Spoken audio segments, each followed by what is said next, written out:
Greetings, true believers, and welcome to another astonishing episode of History of the Marvel Universe. This channel is brought to you in part by Patreon supporters. If you would like to help decide what topics get covered on the channel and get your name in the special thanks at the end of each episode, you can sign up for as little as $1 per month over at patreon.com/MaryMarvelate. The link is in the description below. This week's tale begins with a small-time burglar named Dirk Garthwaite. As is sadly too often the case, an abusive childhood led to him becoming a troubled adult. His father, a drunken crowbar-wielding construction worker named Bert Garthwaite, beat his wife and children for several years before abandoning them. It was once falsely reported that Bert died when Dirk was only 4 years old, which Dirk's mother Anne believed. In either case, his father's beatings would shape the man that he would become, and Dirk swore never to let himself be victimized again. As an adult, he labored for a demolitions company, but his violent behavior and antisocial tendencies caused him to be fired, and so he instead turned to crime. Wielding his trademark crowbar, Garthwaite became known as the Wrecker, as he committed a series of robberies. But one day he broke into a hotel room that was occupied by Loki, the Asgardian god of mischief and evil. At the time, Loki's godly power had been removed by his father Odin, and so the Wrecker actually succeeded in knocking him out. But the mischievous god had just completed a ritual calling in a favor from Karnilla, the sorceress Norn queen with whom he'd allied himself before. He had intended for Karnilla to restore his divine might, but upon arriving she mistook the Wrecker for Loki. And so it was instead Dirk Garthwaite whose strength was amplified many times over. Emboldened by this, the Wrecker began a crime spree across the city. But his declarations of possessing Asgardian power caught the attention of the thunder god Thor. The two battled for hours, but Thor was also partially depowered at the time, and so the Wrecker was ultimately victorious and nearly killed him. However, his rampage was halted by the Asgardian destroyer armor piloted by the soul of the goddess Sif. He was kept heavily sedated, but after several months he developed an immunity to the tranquilizers and the Wrecker broke free.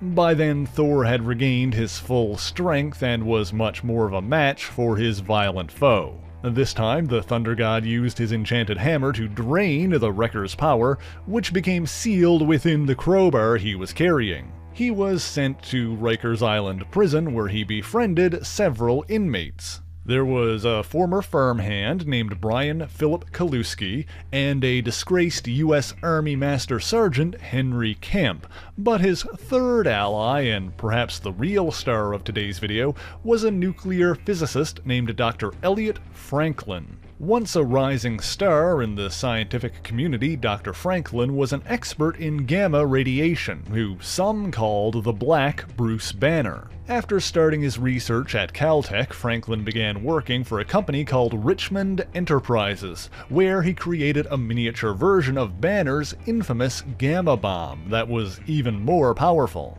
Although Franklin had done the work on his own time and believed that he had full legal claim to it, Richmond executive J.C. Pennyworth patented the bomb in the company's name behind Franklin's back, and seized all of his research. With no legal means of recourse, Dr. Franklin broke into the lab one night and tried to steal the prototype bomb back.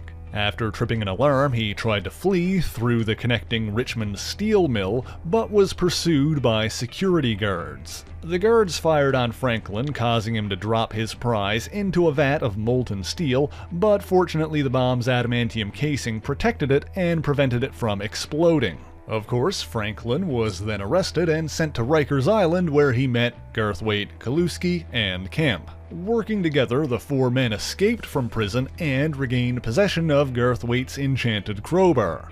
Dirk offered to share his strength with his allies, and all four held the crowbar as it was struck by lightning. This released the dormant power within, which was divided evenly among them. Garthwaite, of course, became the Wrecker again, albeit at a fraction of his original strength. Henry Camp wore a helmet that allowed him to smash through obstacles as Bulldozer. Brian Kaluski preferred to use his fists and became known as Piledriver, while Elliot Franklin took the name Thunderball and used an actual wrecking ball as a weapon. Together, they formed the Wrecking Crew and plotted to reclaim Franklin's Gamma Bomb. Since the molten steel that the bomb fell into was used in the construction of 3 skyscrapers, the Wrecking Crew hid their true goals by threatening to demolish the newly erected buildings if they weren't paid millions of dollars. This prompted J.C. Pennyworth to contract hero-for-hire Luke Cage to protect his interests.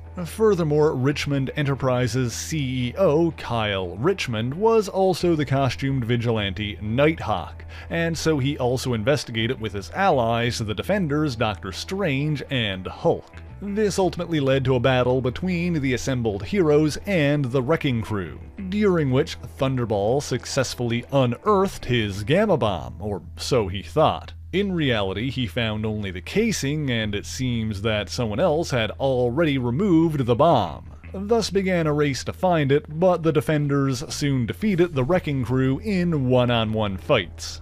And after the battle, Doctor Strange banished the Wrecker's enchanted crowbar to another dimension. The heroes then found the bomb in the possession of several children who didn't even know what they had. Fortunately, the Hulk, in his human persona of Bruce Banner, was able to disarm the Gamma Bomb and save the day. Sometime later, a supervillain known as the Puppet Master fashioned a doll of the Wrecker out of his mystically charged radioactive clay. This allowed the Wrecker's crowbar to be returned to him, freeing it from its interdimensional exile. The Puppet Master then used his radioactive doll to compel the Wrecker into attacking his enemies, the Fantastic Four. The Wrecker was defeated but soon escaped when police assumed that he was powerless without his crowbar. He soon found that his crew were each sent to different prisons and began breaking them out one by one. Reunited, the Wrecking Crew decided to rebuild their reputation by working together to defeat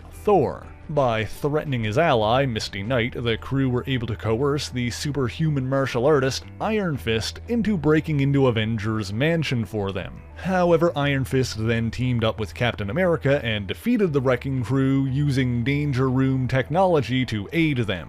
It seems that after being separated from the crowbar, the Wrecking Crew began to slowly lose their power, and so they were sent to Rikers again. However, strength wasn't their only ability, and when an unwitting prison guard placed his hand on the enchanted crowbar, Garthwaite was able to mentally command him and order him to bring it to him. Grabbing the crowbar again, the Wrecker was magically restored. He quickly got to work freeing Thunderball and the others, who again put their hands on the crowbar. When lightning struck once again, they too regained their weapons, costumes, and strength. With the Wrecking Crew restored, they soon escaped and resumed their plan of attacking Thor.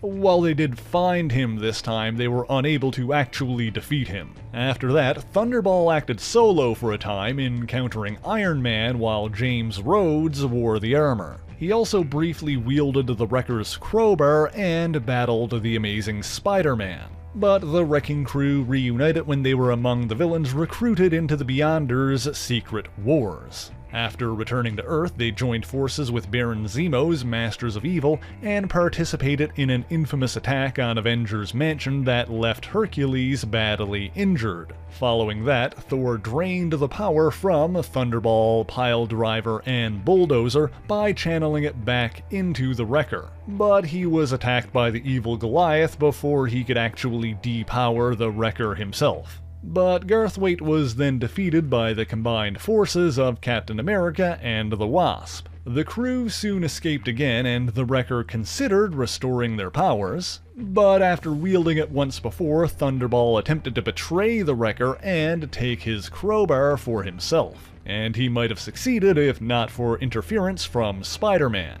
At the same time, the Wrecker's mother, Anne Garthwaite, was severely ill, but she never accepted any money her son tried to send her. when Julia Carpenter, the second Spider-Woman, came to ask her about the Wrecker and gave her a letter to give to him just before she passed. By the time Spider-Woman found him, the Wrecker had claimed his crew's power for himself and was about to kill Spider-Man. But before he did, Spider-Woman gave him the envelope from his mother. Inside, he found the last letter she would ever write to him, as well as the uncashed money orders he'd sent to her over the years. Heartbroken and frustrated, the Wrecker simply abandoned the fight and left alone.